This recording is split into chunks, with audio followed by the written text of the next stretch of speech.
Hey guys, SUBZIKID here with another tutorial on After Effects, and what I'm going to be showing you today is how to do a nice looking TV warp transition, so it's kind of glitchy and all. And yeah, it was a requested tutorial by Keep Creative AU, and he's like, how'd you do that for 42? And I'm like, when I have some time I'll make a tutorial on it. So I have some time and make a tutorial. So basically this is the effect here.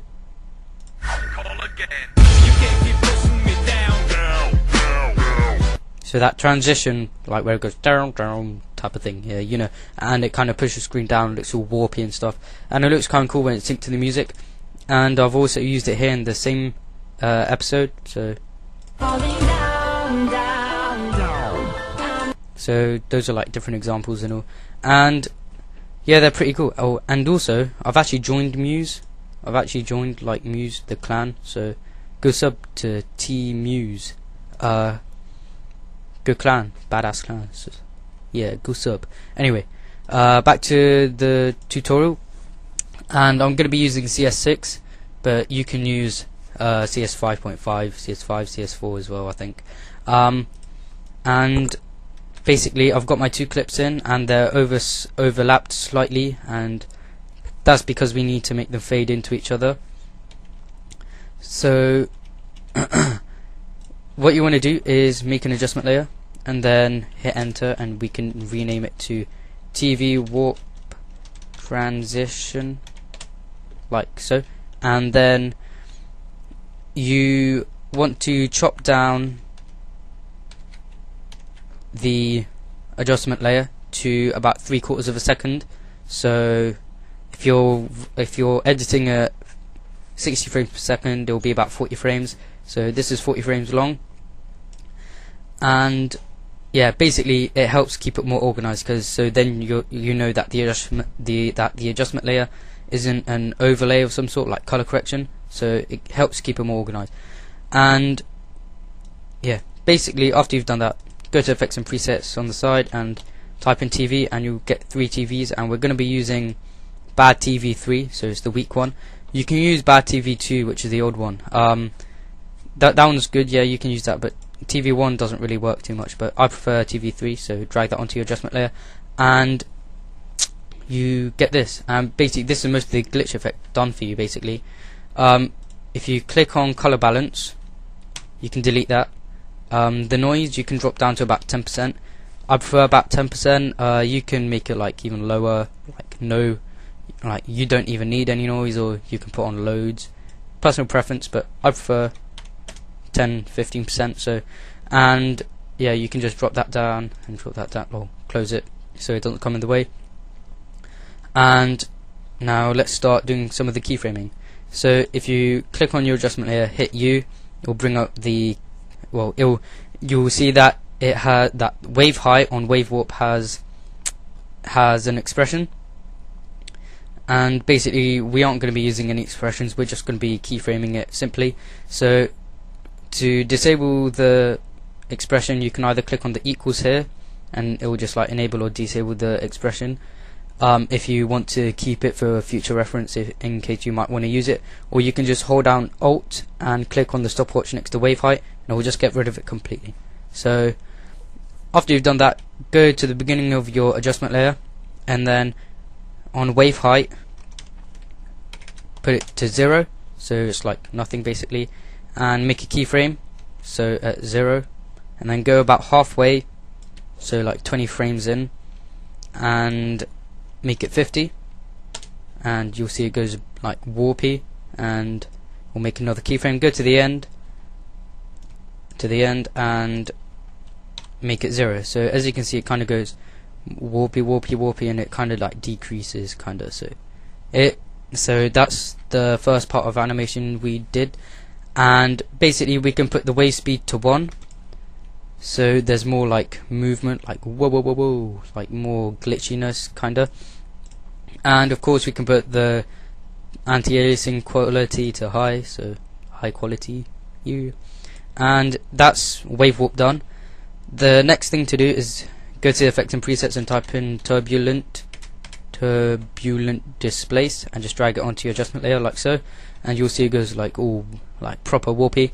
and change the displacement type to horizontal displacement, and so it will only displace like horizontally, but you can do like a vertical displacement, cross displacement, just do whatever you want really, but I'm going to be using horizontal. So, and then go to the beginning of the adjustment layer, on the amount change it to 0 and make a keyframe at the beginning.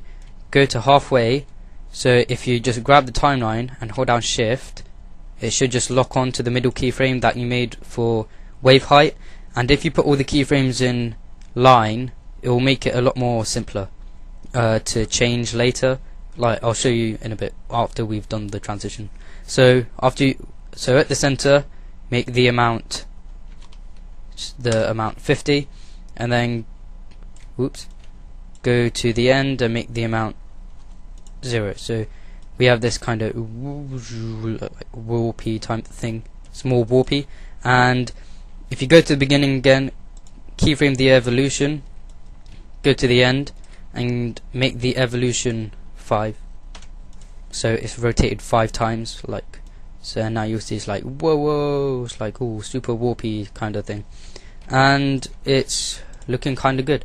And basically that's actually the transition done for you basically.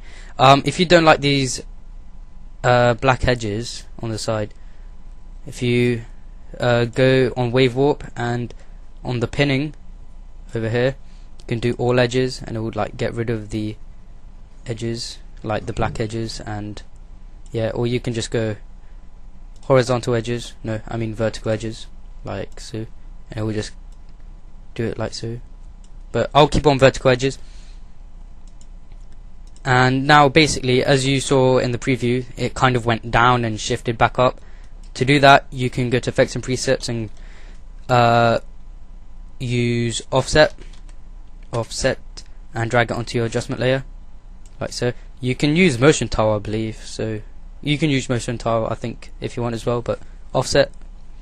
And now go to the beginning, keyframe the shift center 2 at the beginning, go halfway and grab the second number, so 360, and drag it up or down, which it like if you want it to go whoosh like that, just like drag it to the left. If you want it to go down and back up, drag it to the right slightly, and make it go about like halfway ish, so about there would do. And then go to the end and put it back to 360